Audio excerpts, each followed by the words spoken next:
Ongole municipality పరిధిలోని ముక్తిపాడు సమీపంలోని కార్మిక నగర్ భూ వివాదం. అక్కడ ఉండే పేదలు ఈ భూమి తమదేనని చెప్పి, తమకు ఇళ్ల పట్టాలు రెవెన్యూ వారి ద్వారా వచ్చాయని చెప్పి, అందువల్లనే తాము ఇక్కడ ఇల్లు కట్టుకున్నామని అంటున్నారు. కానీ ఆ భూమికి ప్రభుత్వానికి ఎటువంటి సంబంధం లేదని, ఇవి తమ పూర్వీకుల భూమి అని చెప్పి ఆ భూ వివాదంలో ఉన్న వ్యక్తి శ్రీహర్ నాయుడు మనతో ఉన్నారు. ఆయన అడిగి మనం ఒకసారి అడిగి తెలుసుకుందాం, అసలు ఈ భూ వివాదానికి కారణాలు ఏంటి, ఆ భూమి వారికి ఎలా చెందింది అనేది అడిగి తెలుసుకుందాం. సో మీరు ఇప్పుడు చెప్తున్నారు ఆ భూమి మీదే అని చెప్పి, దానికి సంబంధించి మీ దగ్గర ఉన్న ఆధారాలు ఏంటి? ఇది వచ్చి 1983లో వెంచర్ వేసారు సార్, పంచాయతీ లేఅవుట్ వేసారు దగ్గర సార్. వేసిన తర్వాత ఒక 3 years తర్వాత మేము మామూలుగా చిన్న చిన్న ఉద్యోగాలు చేసుకోవాలి సార్. మేము అయిన తర్వాత మాకు తెలిసిన తర్వాత సార్, ఇది మేము వచ్చి 86లో సార్, ఇది డాక్యుమెంట్ సార్ మాది 86లో పక్కా రిజిస్ట్రేషన్ సార్. ఇది అన్ని మేము ఎవిడెన్స్ కనుక్కోలే, లింక్ డాక్యుమెంట్లు అన్ని కనుక్కున్న తర్వాత మేము రిజిస్టర్ చేసుకున్నాం సార్. దీని తర్వాత 89లో కూడా సార్ మా బంధువులు మా తరపున మా బంధువులు కొంచెం కొన్ని ప్లాట్లు తీసుకున్నారు సార్. అప్పుడు నుంచి 89 నుంచి 2018 దాకా యథాపాహర ప్లాట్ యథాపాహర ఉన్నాయి సార్. తర్వాత 2019లో ఇప్పుడు సార్ వైసీపీ గవర్నమెంట్ వచ్చిన తర్వాత సార్, మేము అప్పుడు కరోనా వచ్చిన సమయంలో సార్ మేము అక్కడ రాలేకపోయినాం సార్. ఇక్కడ మేము ఉండేది నెల్లూరులో, మేము ఉండే సమయం సార్, మేము కొన్ని సార్ ఉండిన తర్వాత మేము కరోనా సమయం రావలేదు కదా. కొంతమంది సార్ ఇక్కడ ఉండే నాకు కొంచెం రౌడీ షీటర్లు అయితేమి, కొంచెం సిపిఎం నాయకులు అయితేమి, కొంచెం వైసీపీ లీడర్లు అయితేమి, కొంచెం కొన్ని ఇతర నాయకులు అయితేమి మా భూమిని, మా పట్టా భూమిని, మా వెంచర్ ల్యాండ్, మా ప్లాంట్ సార్ అక్రమంగా దౌర్జన్యంగా దాన్ని స్వాధీనపరుచుకొని మేము కరోనా అయిపోయిన తర్వాత 2021 వచ్చిన తర్వాత సార్, అప్పుడు మా పాటించుకోండి సార్ మొత్తం కబ్జా చేశారు సార్. చేసిన తర్వాత మాకు ఇచ్చిన చుట్టూ హద్దులు మేము అప్పుడు హద్దులు కూడా ఏర్పరచుకున్నాం దాంట్లో సార్. ఏర్పరచుకున్న తర్వాత అర్ధరాత్రులు బీకి పక్కన పడేసి వీళ్ళు దాంట్లో రేకుల షీట్ వేసి పెట్టినారు సార్. అదేమని మేము అడిగిన తర్వాత దౌర్జన్యంగా మా మీద ఇది మాకు గవర్నమెంట్ ఇచ్చింది, మాకు డీకార్డ్ పట్టాలు ఇచ్చింది మాకు ఈ ల్యాండ్లో అని చెప్పారు సార్. మేము ఏంటంటే ఇంత చెప్పుకున్నాం కూడా వినిపించుకోలేదు సార్. మమ్మల్ని బండబూతి తిట్టి మమ్మల్ని అక్కడి నుంచి తరిగి కొట్టారు సార్ మమ్మల్ని సార్. తర్వాత మేము ఎంఆర్ఓ గారికి, తర్వాత వచ్చి ఆర్డీఓ గారికి, కలెక్టర్ గారికి మేము అర్జీ పెట్టుకున్నాం సార్. ఇది మా భూమి, ఇది ఈ మార్గం దౌర్జన్యం చేసినారు అని చెప్పాడు సార్. అప్పుడు తహసీల్దార్ రిపోర్ట్ ఇచ్చారు సార్.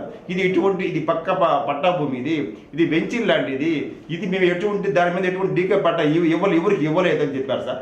దాని మీద మనం మళ్ళీ కమిషనర్ గారికి వచ్చారు సార్. కమిషనర్ గారు స్పాట్లోకి వచ్చారు, తహసీల్దార్ కమిషనర్ వచ్చి స్పాట్లో చూశారు సార్. మేము వాళ్ళకి మీకు వాళ్ళే అడిగారు, మీకు ఎవరు ఇచ్చారంటే మాకు 2009లో మాకు ఇచ్చారని చెప్పారు సార్. అది పక్క అది ఫేక్, అది మేము ఇటువంటి ఇవ్వలేదు మీకు అని చెప్పిన తర్వాత సార్, దాని మీద సిట్ 2023లో సిట్ ఏర్పాటు చేశారు సార్ గవర్నమెంట్ సార్.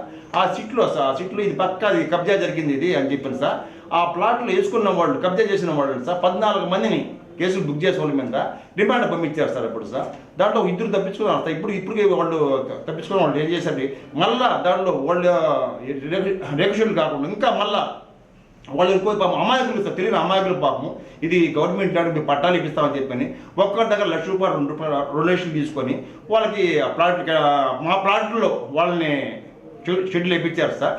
మళ్ళీ మేము అంతమంది తిరిగారు సార్, మా తహసీల్దార్ చుట్టూ, కమిషనర్ చుట్టూ, కలెక్టర్ అందరూ తిరిగారు సార్. వాళ్ళు ఏం చెప్తారు, ఎండార్స్మెంట్ ఇచ్చారు సార్. ఇది మీ ప్లాట్లోనేవి ఈ కబ్జా జరిగింది అంటారు, కానీ వాళ్ళు వచ్చి మాకు వచ్చి భూమి చూపించకుండా ఉన్నారు సార్ వాళ్ళు. సరే మేము చూసాం మా వల్ల కాలేదు సార్. ఇంకా మేము ప్రాణాలకి తగ్గించి సార్ మొన్న సార్ 2026 మొన్న సార్ 4వ తేదీ సార్ మేము మా భూముల్లోకి ప్రవేశించాం సార్. మా వల్ల కాదు సార్ ఇంకా సార్. అప్పుడు ఎస్పీ గారు మేము చెప్పుకున్నాం సార్. ఎస్పీ గారు కూడా దీన్ని న్యాయం ఉంటే చేయమని చెప్పి వాళ్ళ పాత ఉన్న వాళ్ళు కాకుండా కొత్త మీద కూడా అరెస్ట్ చేయండి వచ్చిన వాళ్ళని చెప్పి ఎస్పీ గారు కూడా చెప్పారు సార్. కానీ వాళ్ళు ఎటువంటి దర్దాపు రాలేదు, పోలీసు వాళ్ళు మళ్ళీ చెప్పినా కానీ ఆ దర్దాపు రాలేదు సార్. మేము మా సహచరులు సార్, మేము ప్లాట్లు కొన్నాం సార్. 16 మంది పోయి మా ప్లాట్లు వేసుకుని రేపు షీట్లు తీసి పక్కన పారేశారు సార్. దాని మీద కావాలి సార్ అర్ధాంతం చేసి ఇది భూ కబ్జాదారులు, ఇది 100 కోట్ల కబ్జా జరిగింది అని చెప్పి గందరగోళం పేపర్లు వేయించారు సార్. మేము మర్చిపోయిన రోడ్లోని మనం సేమ్ ప్లేస్లో సార్ మా ప్రాంతంలో మేము ప్రెస్ మీట్ ఏర్పాటు చేస్తాం. మా వాస్తవాలు అన్నీ మేము చెప్పుకున్నాం మేము సార్. ఎప్పుడు వాళ్ళకి మీడియాకి అంతా అర్థమైంది సార్. అప్పటి నుంచి మళ్ళీ కొంతమంది ఈ డబ్బులు తీసుకున్నారు కదా, వాళ్ళ దగ్గర పాపం అమాయకులు డబ్బులు తీసుకున్నారు కదా, ఓళ్ళు వచ్చి మళ్ళీ మీటింగ్లు పెట్టడము, అది చేయడం అని చెప్పి చేస్తూ ఉన్నారు సార్. తర్వాత ఏం చేశారు, పోలీస్ డిపార్ట్మెంట్ ఏం చేశారు, ఆర్డీఓకి లెటర్ పెట్టారు సార్. ఇది భూమి మీద అది మాకు జరుగుతుంది, మీరు విషయం తేల్చండి చెప్పిన తర్వాత ఆర్డీఓ గారు ఏం చేశారు, దాని మీద 140 సెక్షన్ ఎవరు దాన్ని రాని అక్కడ భూములకి ఇది మేము ఎటువంటి పట్టాలు ఇవ్వలేదు దాంట్లో ఎవరికి మేము టికెట్ పట్టడం ఇదంతా ఫ్రాడ్ ఇది ఇదంతా ఫేక్ అని చెప్పారు సార్. దాని మీద ఫైనల్కి వచ్చి స్టేజ్కి వచ్చింది సార్. ఇప్పుడు ఏం చేస్తారంటే గవర్నమెంట్ వాళ్ళే దాని ఫినిషింగ్ ఏర్పాటు చేస్తామని చెప్పారు సార్.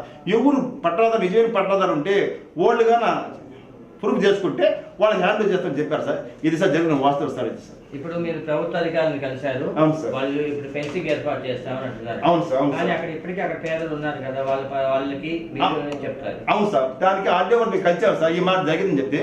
కానీ ఆర్డీఓ గారు ఏం చెప్పారంటే వాళ్ళు అక్కడి నుంచి తీసేయమని చెప్పాను సార్. ఆర్డీఓ చర్యలు తీసుకోమని చెప్పారు సార్.